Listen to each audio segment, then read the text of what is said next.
As a guidance counselor in the school and as a person who has talked to young people both in the school environment and outside of the school environment, I asked him to speak because whether you were trying to get people to come to your church, register to vote, or get into school, it at times becomes an emotional conversation because you're talking to things that strike not only the mind but also the soul. So I think it's important that we hear from a person who's truly expert in this to see what he has to say, and then I'll get into the logistics of the activity. Oh yeah. All right. Good morning, everyone. Good morning. I'm gonna keep this fairly short and sweet because I don't think there's any. I don't have like a blueprint that I go off of when I'm working with students. I don't have any. There is no manual for being able to talk to students. But there are some key things I think that anyone that's gonna like engage in this campaign should remember in regards to approaching students. And I'll just run through those fairly quick. In regards to the approach, even though we're gonna be talking to students that don't necessarily grasp the entire concept of what it means to get into college, you have to be completely upfront with students and let them know the severity of the issue. I say this to my students all the time: it's a matter of life and death when you're talking about whether or not you decide to go to college. The target population, I believe, is gonna be students that are at that critical crossroads in their life where they're gonna have to decide whether or not they wanna live right or live wrong. And those terms are fairly obscure, but I know one thing that is right, and a college education is always a good thing for a student to have. A college education is always a good investment. There's never anything wrong about educating yourself, and if you're completely upfront with students from the door, I think they'll begin to grasp the severity and the gravity of what you're going to be asking them to undertake. The next thing is honesty, and I struggle with how much I should or shouldn't tell students about the process all the time, but inevitably it always comes back to me just wanting to be completely open and honest about what they're going to be experiencing, whether it's telling them that you're not going to get that fat refund check until like 60% of the semester is over, or telling them that you may not get placed into classes where you're going to receive college credits. You might get placed in classes that you're not getting any credit for. You have to be completely open and honest with students about what they're going to be facing, because it's just the type of relationship, that mentoring relationship that we're going to try and create with these students. If you're not open and honest, the relationship will suffer.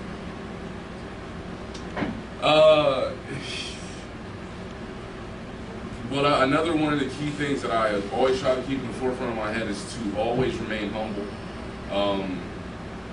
And you have to have a good amount of humility when you're trying to help people, so that you don't come across as being a knight in shining armor to these students, because honestly, most of the people that we're going to try and target, they've been in this city their entire lives, and they think they're fine. They think they're absolutely fine. They think there's absolutely nothing wrong with the way that they live. And who are we as outsiders, which is what we'll be viewed as, to come and tell them anything otherwise?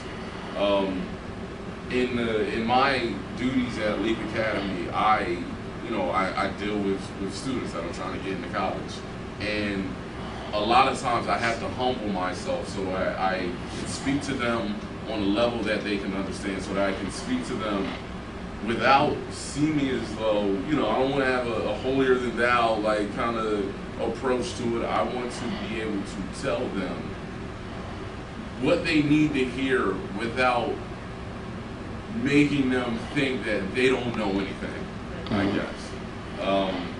What's the trick to that? What is the trick to that? What is the trick to being humble? It takes a lot of practice, I'll tell you that much, because I haven't always been good at it. It took me a long time to be able to approach students. It's not easy. It's not easy being able to break through some of the mindsets and some of the barriers that they put up.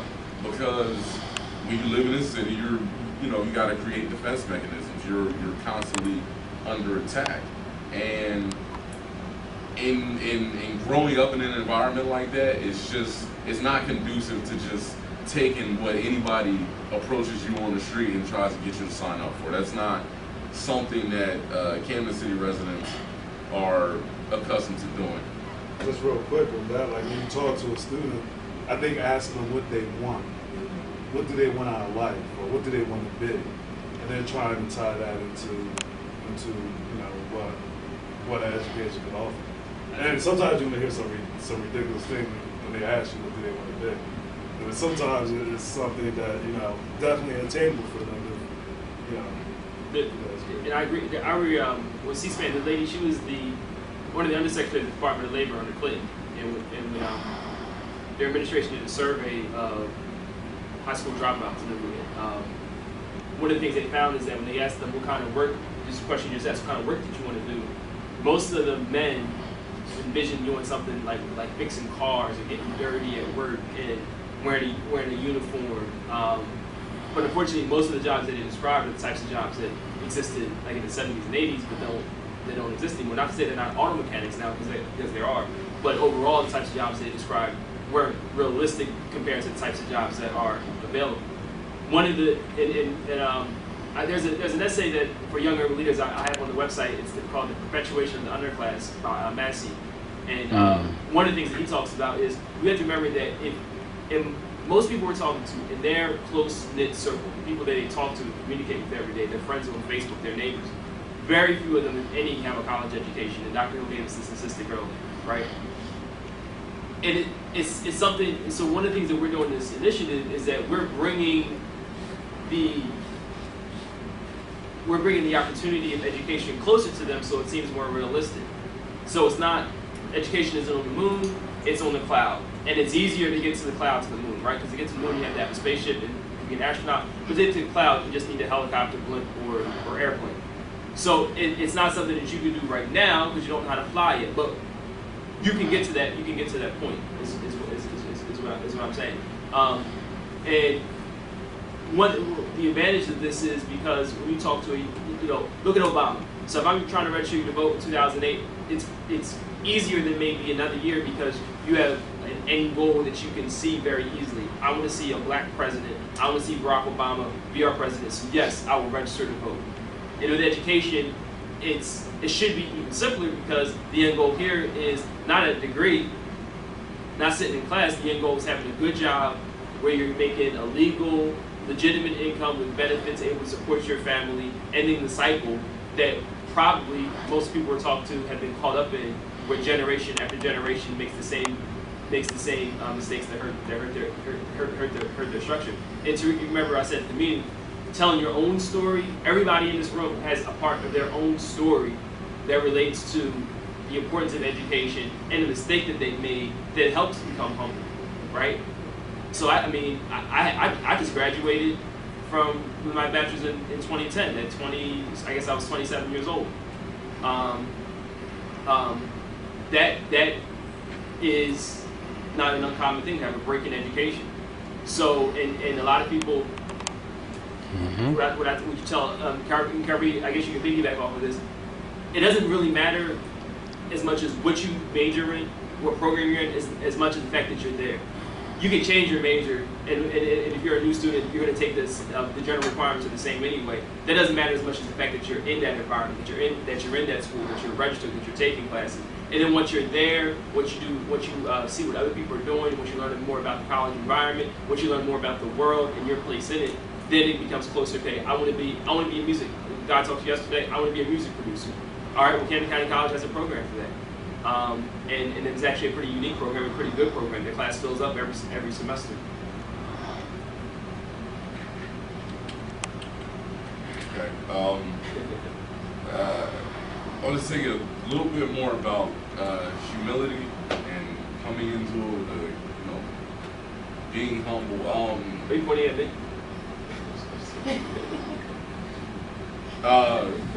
When early on, when I first started working with teenagers, I had a lot of assumptions of how it would be received, of whether or not I thought they were listening to me, or whether or not I thought they were being respectful.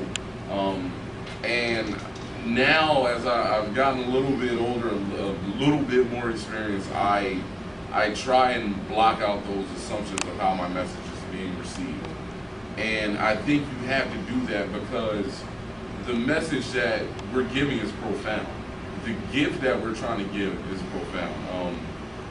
You should never try to never second guess the motives behind what we're doing, and you gotta be somewhat.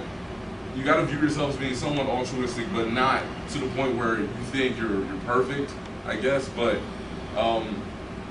you cannot think that walking up to a teenager that they're automatically just gonna say, "Oh man, I don't feel like hearing this," or "Oh, this is a waste of my time," because if you do that, it's just taking the easy way out by trying to pick and choose which people we think are going to receive the message well. You have to do the job regardless.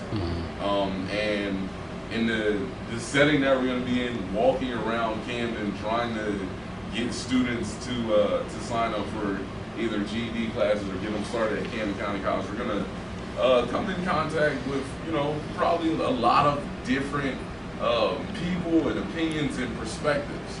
And I believe as long as we're completely honest, as long as we don't try and frame it like we're selling them a pipe dream, as long as we talk to them about the challenges, the definite challenges that they're going to face, I think we'll be able to build some strong relationships with students. Now, another thing, you cannot be scared to say what's right. And that ties into the message that we're going to be bringing. A lot of times, I'll have students that are, being non